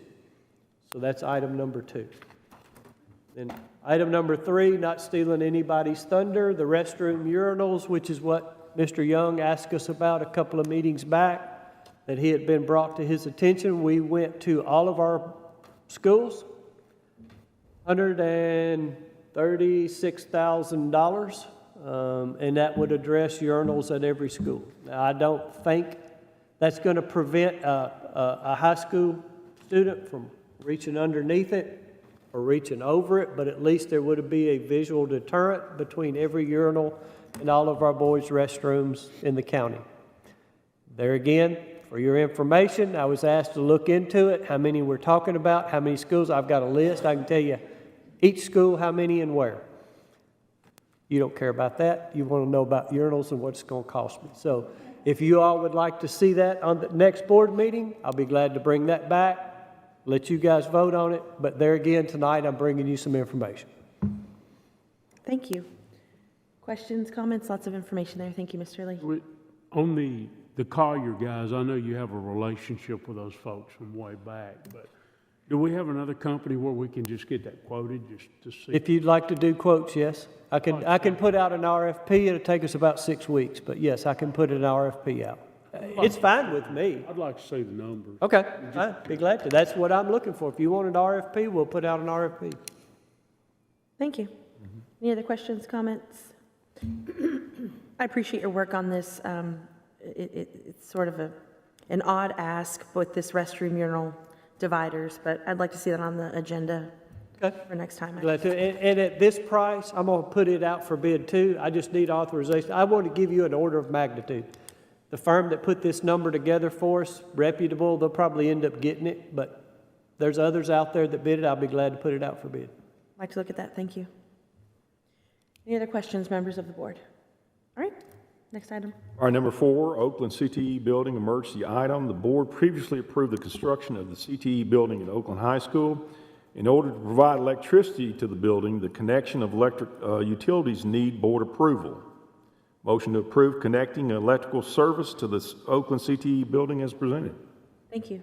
Questions, comments, concerns, members of the board? If there are none, we'll entertain a motion. So moved. Thank you, Mr. Estes. Thank you, Mr. Young.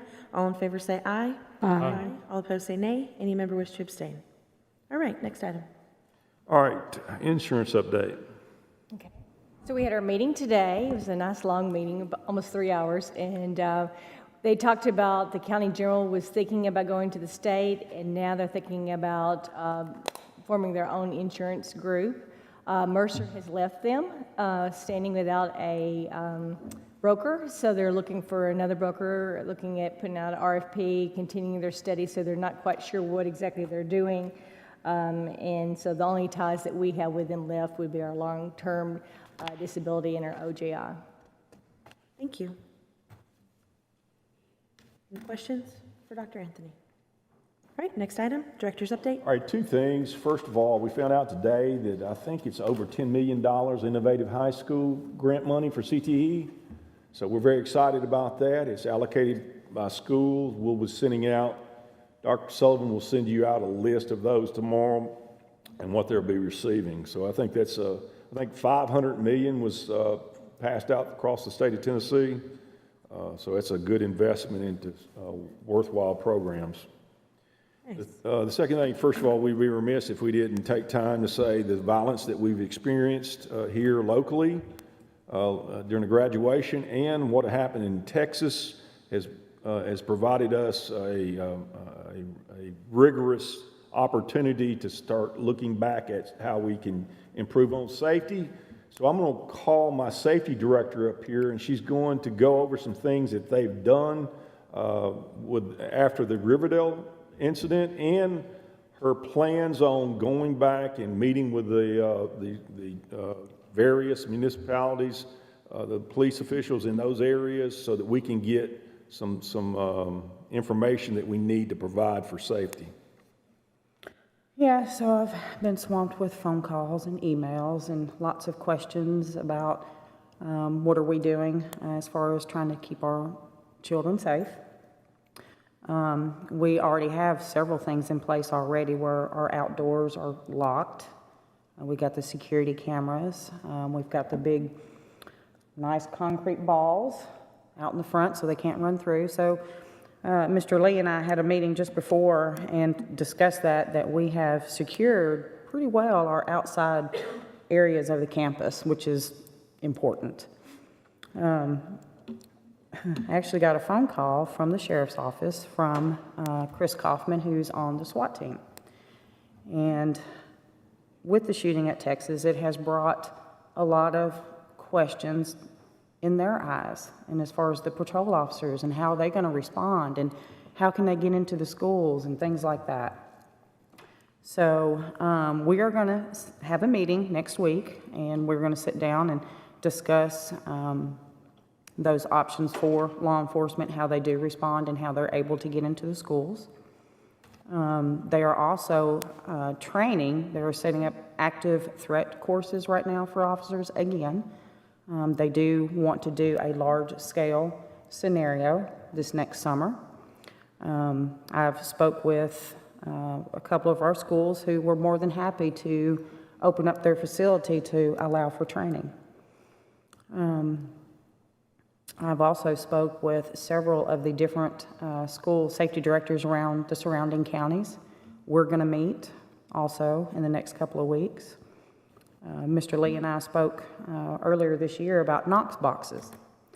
This summer, Mr. Lee is installing Knox boxes in all of the schools. Are y'all familiar with Knox boxes? No. Okay, so the Knox box is basically, it's a small black box that is out in front of the schools. Mr. Lee, help me too. This is for the fire department. It's bolted to the wall. It's bolted to the wall. It's a proprietary system, and Knox Vault Company came up with it years and years and years ago. And basically what we do, each municipality has their key. And I'll use Murfreesboro Fire Department. They have a fire department. They have a key in their fire engines. That key is, it's kind of like what you see in the movies. It's in the dash, but they can't remove it. They have to punch a code to get it out. It's like setting off, you see in all the science fiction movies. Anyway, that's similar to, it's in the truck. If they roll up to our school, the captain or whoever the lead person is, he types in the code, it releases the key. They use the key to unlock the Knox box. Inside the Knox box is a master key to our building. It gives them access. Now, this does a number of things. Number one, they're not fumbling around with a big ring of keys trying to figure out which school it is. It doesn't matter which fire truck gets there first.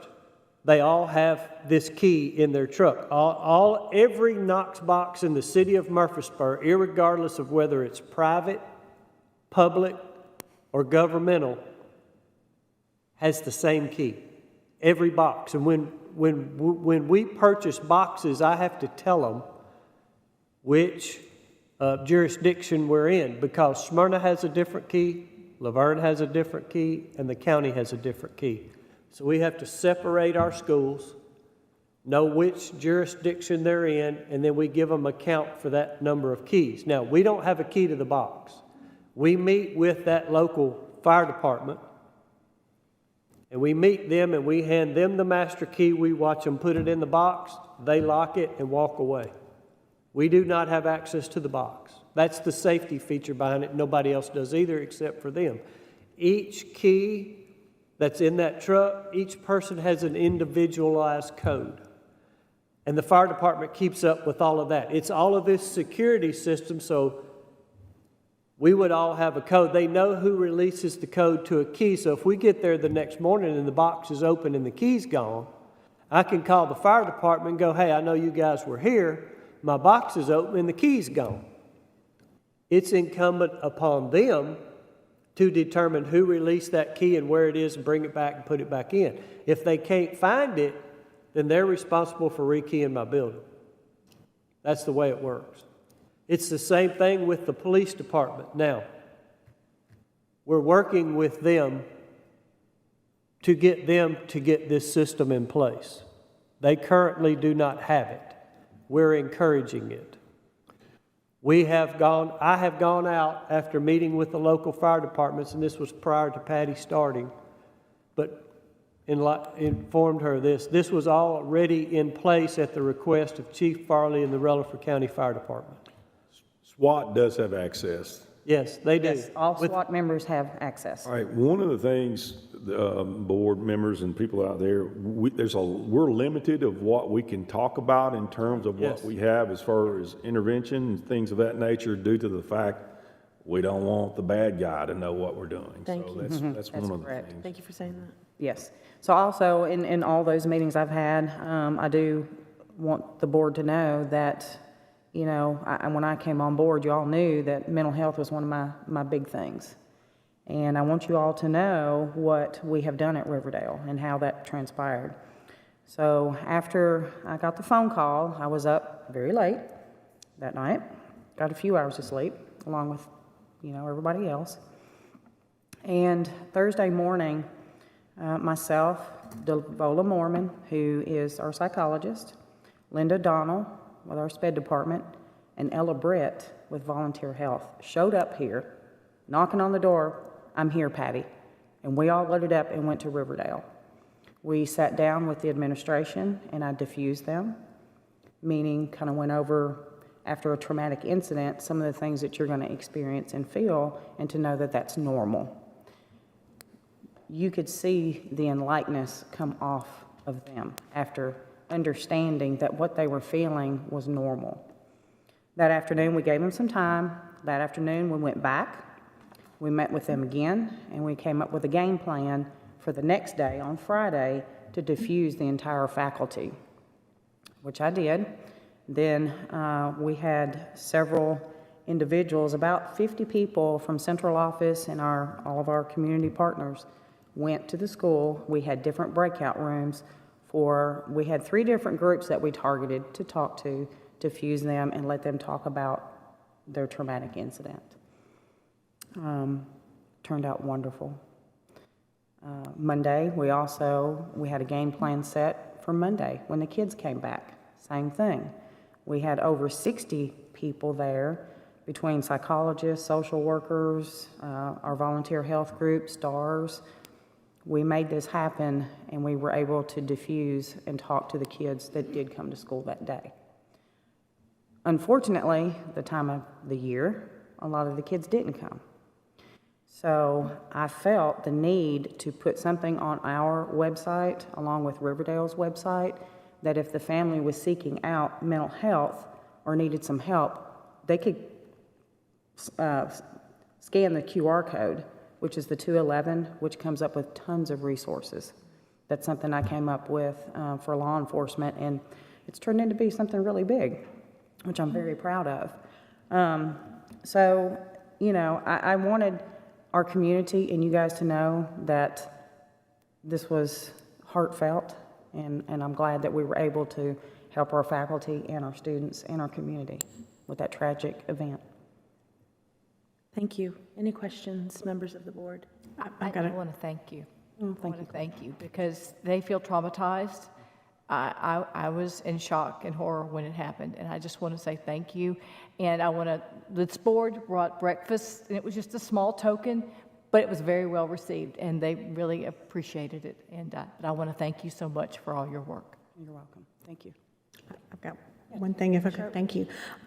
Just about 3 weeks ago, I attended the second or third Stop the Bleed Glad you program said that I've had. They had the PD at Smyrna Middle, and Captain Johnson, Miss Johnson, our wonderful Atlas programs, her husband, and I will buy the first kit.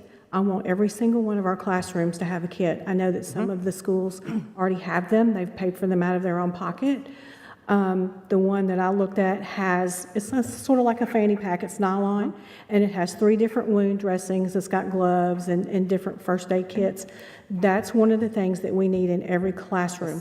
A backpack down the hallway is helpful, but if we have some children that are in a classroom, we need one of those kits in every single classroom. I want the entire faculty across the county to train, to take this class. And that is my goal this next year, to have that done and have all those in those classrooms. Pre-COVID, it's everyone on this board's fear, regardless if we agree 100% on everything. That is our worst fear, and every parent's fear. So I think the more that we train and we become reactive to what's going to happen, the better we'll be prepared. You bring that to us and we'll take care of it. Yes, ma'am. I will do that. I have a question. You mentioned mental health, and I met with some parents today. My concern is, and I know you're addressing this, but we see some of these threats. One, the offender in Texas was 18. We're seeing many of these are young people, and some of them are from those schools. So I don't know what we're doing, but we need to do something within our own schools to be able to identify those offenders or those potential offenders. I have students in a local high school who will tell you at the dinner table the most likely offender would be in our school. Absolutely. It's a mental health issue, in my opinion, and I think we need to be prepared. As a parent of students in our schools, even the best efforts does not make me sleep well at night. No, and I'm glad you said that too, because that is another meeting I've had all this week was with different mental health providers. Volunteer Health is, they actually found a grant where they are placing 2 people in different schools to be there for mental health issues. That's another goal that I'm working on, to try to get more of those. We've had some meetings today with Tennessee Voice to hopefully implement a program in the elementary schools and then also for our victims. I've also spoken to Jason Harvey, who is one of our SPED teachers, and he is well versed in gang activity. And I've talked to him about maybe teaching our faculty about that aspect. And so there's a lot of things that I've been doing this week. I appreciate the work. The threat is very real. As we were dealing with COVID, one of the things I consistently said was, I know this is emergent for us, but that other threat still looms. And I'm sad to see that it arrived as quickly. Yeah, we have to start paying attention to the red flags. Yes. And we have to do something about it immediately. And there's no stopping those students who actually belong in those buildings, who come prepared to harm their fellow classmates. So I appreciate you working on those things. And also looked at what you were asking me about the campus supervisors too. I would love to see that move forward. I think we need it. Mr. Lee, you were checking on something for us, the night lock system. Yes, ma'am, and Patty and I were discussing that today. Okay. Just whenever you get a chance to bring it back. Here's what I'm comfortable stating in a public forum. Okay. The state fire marshal does have a draft that does allow devices of those types. That's fine. Prior to us moving down that road, I think we probably need to have an executive session. Okay. Patty and I can speak freely. Okay. To give you guys more information before a decision on those type items is brought forward. Thank you, sir. I appreciate it. I knew the two of you would take care of that. Thank you. We've been collaborating a lot. Thank you so much. The answer to your question is, and I did get the answer this afternoon late, that they are permissible, but there's a long list of things that says, but. But, okay. Okay, And whenever you're ready. at the top of it says, confer with all of your local people. The peoples. Okay. Before moving forward with this. Okay. That's all I needed to know. I And we'll be appreciate glad it to so discuss very it with much. Thank you. We appreciate the information and all the work you're doing on this issue. Mr. Spurlock, any other items? Got one other thing before we move on. I'm still getting a lot of questions about metal detectors. So if we could maybe look at some analysis on metal detectors and how they might could work to deter someone from getting in our schools. Guns in school.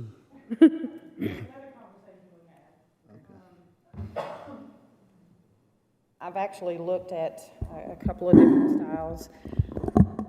I think my first place I would like to place those is in our alternative schools. I think that would be alternative schools in Smyrna West and Daniel McKee. Like he was talking about the loading and unloading of the kids, and that is a long process there. They have a large population.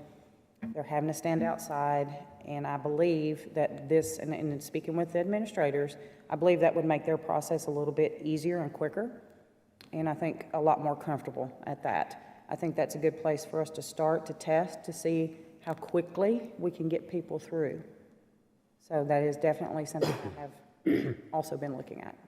Okay, just want to make sure it was on our radar. Oh, yes, sir. Okay. Absolutely. Can you possibly rent some for a trial?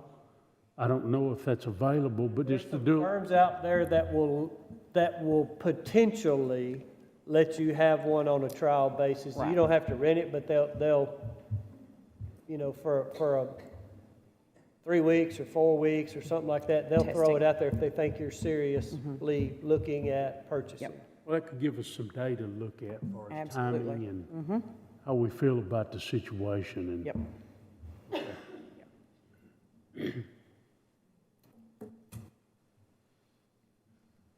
Anything else, Mr. Young? No, I'm good. Mr. Spurlock, anything else? Thank you. Next item, Ms. Maxwell, I don't have anything for tonight, I'm sorry. for state or federal? Okay. Thank you. General discussion, members of the board. I do have something. Okay. It's not something that I do with Discovery Center, but I do a camp. And I'm going to do 2 camps this year. And our first camp is fixing to start up at Laverne, and we have 10 kids. At Laverne High School, it's going to be January 6th to 10th, and I would like to invite anybody from the board if they want to pop in. It's from 9 until 3. And January? What month was that? Did I say January? Yes. So sorry. June 6th to 10th, I'm sorry.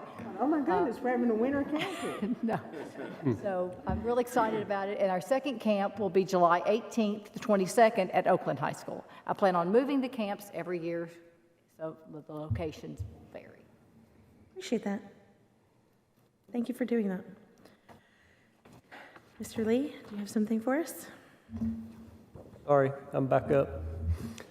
2 things tonight, followed part of general discussion. There's been a number of county commissioners. There's been a lot of interest in these 3 projects that we've got going. I've been approached by 2 or 3 county commissioners about redoing the budget, and simply because the budget was done back in October. It's a long process. Things have really escalated in that time frame. We've got a little better grasp on what the board's looking for. Before you tonight is the current layouts. They do include, if you look on the board, they do include the auditorium per instructions. That auditorium mirrors Rockville and Stewart's Creek, 605 fixed seats. You can actually get more in there than that, but that's what we have at the other schools, and that's adequate. We would take the existing auditorium area and turn it into 2 art rooms. The back would be where we would do the storage and that sort of thing. So basically what I'm looking for, the number of classrooms the same, the areas that we talked about before, renovating pretty much the same other than the other auditorium. And we did discuss it, if we did the auditorium, that we would go back and use the old auditorium for the 2 classrooms.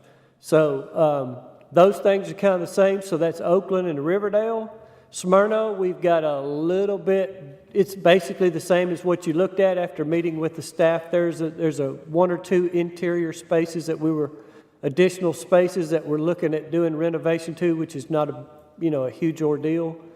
That structure based on the parking lot, it's going to be 2 floors. There's going to be I don't want to call it a basement, but it's going to be kind of like a partial, don't exactly know the height yet. I don't think we could make it 3 floors. It's going to end up being probably, if I can make it, maybe a place where they could store a lawnmower, maybe a small tractor or something like that. Make it some kind of usable storage space, but it's not going to be tall enough for classrooms, and we don't really need it at this point in time. What I'm asking for over the next few days, look at those, call me with any questions. I'm looking for some kind of, yes, this is what we want, because I've got to redo budgets. And it gives you the square footage on there of new and renovated, so you've got some additional information that you haven't seen before.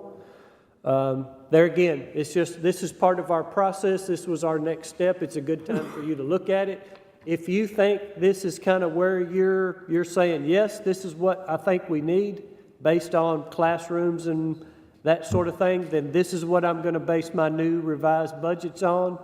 The county commission has asked me to have it to them by their June 16th, I think it is, health and education meeting. That's the target they're looking at, so I got to hustle. Thank you. Questions for Mr. Lee?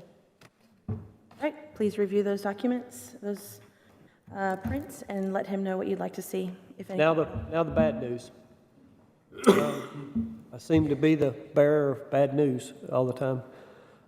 We have lost the major component of a major chiller at one of our elementary schools. Wilson Elementary has 2 chillers. They were installed 21 years ago. The chillers are still operational, but the control panels and mechanisms that control it and make it do what it does has deceased. Parts for it are 36 weeks out. I can make it through the summer with 1 chiller. There are 2. We can limp along, which is kind of what we did at Blackman. The problem is, come August, that 1 chiller is not going to support the school plus the students. Now, I've got another chiller just like it at Eagleville. It's 26 years old. Not real sure how much longer that one's going to last. We've been on the phone a lot today. We have found a chiller. 1. It's $350,000, we think. What I would like to propose is that I replace the 26-year-old chiller at Eagleville. And I take all the components off of it that I need to get Wilson back up and running, because I can get that chiller fast. I don't want to replace the chiller at Wilson today because I've got one that's 5 years older that I'm scared to death of. So if I'm going to buy a chiller, I want to replace the oldest one.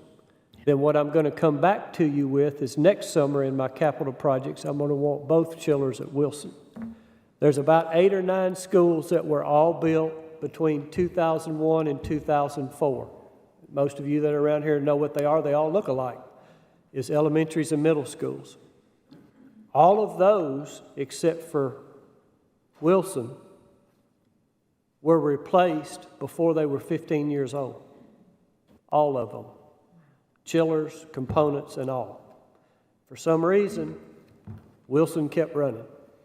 And it ran for 21 years. Why, I don't know. Why does one motor run longer than the other? This one blows up. I'm